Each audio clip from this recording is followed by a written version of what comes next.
Good morning to all of you. అందరికీ శుభోదయం. Welcome to Legal Matters by Sai Babu Shankar. Supreme Court judgment. No man would be asked to maintain a child when once DNA says that he is not the child's biological father. So please remember, you can't ask a person who is not the biological father to maintain him, when DNA report clearly stated that there is no connection between them. Actually, Justice Sanjay Karol, he authored the judgment. The case law is Nikkar Parveen alias Parveen Khushboo Khatoon versus Rafiq. So, this is SLP number 15256 by 2023. It has come in the press yesterday also, in Telugu also, Eenadlo kuda vachindi chadavandi. Actually, Justice Sanjay Karol, who drafted the judgment, he undertook an extensive review of the precedents in this particular case and noted that when DNA evidence clearly shows in the negative way, then no father can be asked to maintain the child. This is, of course, no doubt, Section 112 of Indian Evidence Act. It creates a presumption of legitimacy for the children born during a valid marriage. But here, when the technical advancement is there, when it is proved that he is not the biological father, absolutely this section will not apply. Let us try to understand the facts of the case. Nikkar Parveen, of course, she was a domestic help or worker in a particular house.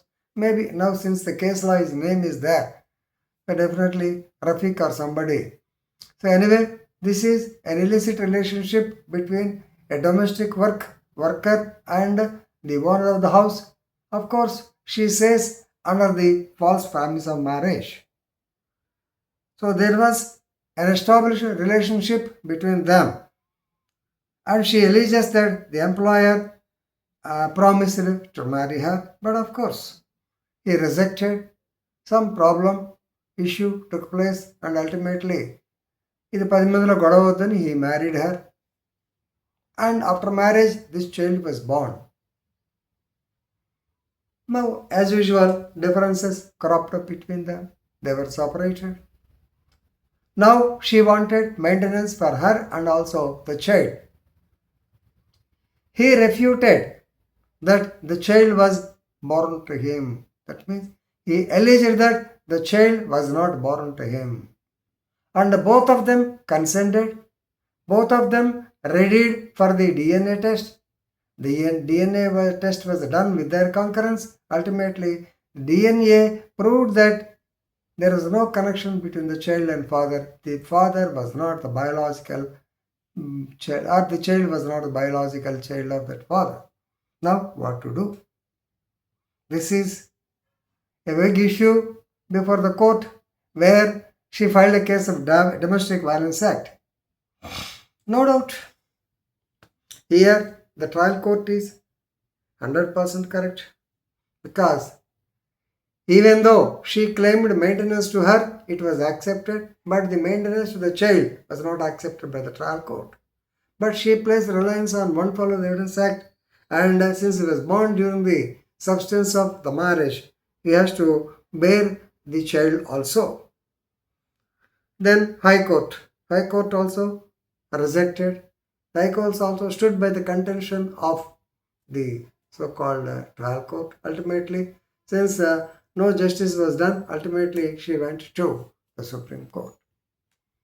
Supreme Court made an extensive review, taking so many precedents, taking the evidential proof and also scientific proof. Now Supreme Court held that DNA test proved that he is not the father of the child. It is a scientific proof. Nowadays, scientific advancement Science is nothing but tested and verified. So scientific advancement has to be accepted. It has to be accepted. So this prevails over the former section 112 of the Indian Evidence Act. Therefore, the trial court's decision that only maintenance has to be given to the wife and not to the child is 100% upheld. But what about the child?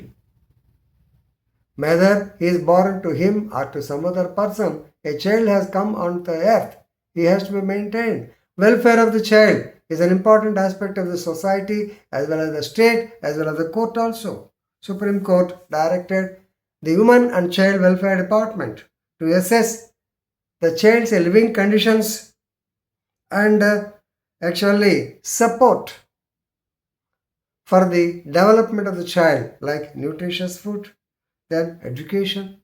You all know 51A, 6 to 14 years, compulsory free and compulsory education, and basic living standards also should be given to the boy, to the child. I think she is a girl child.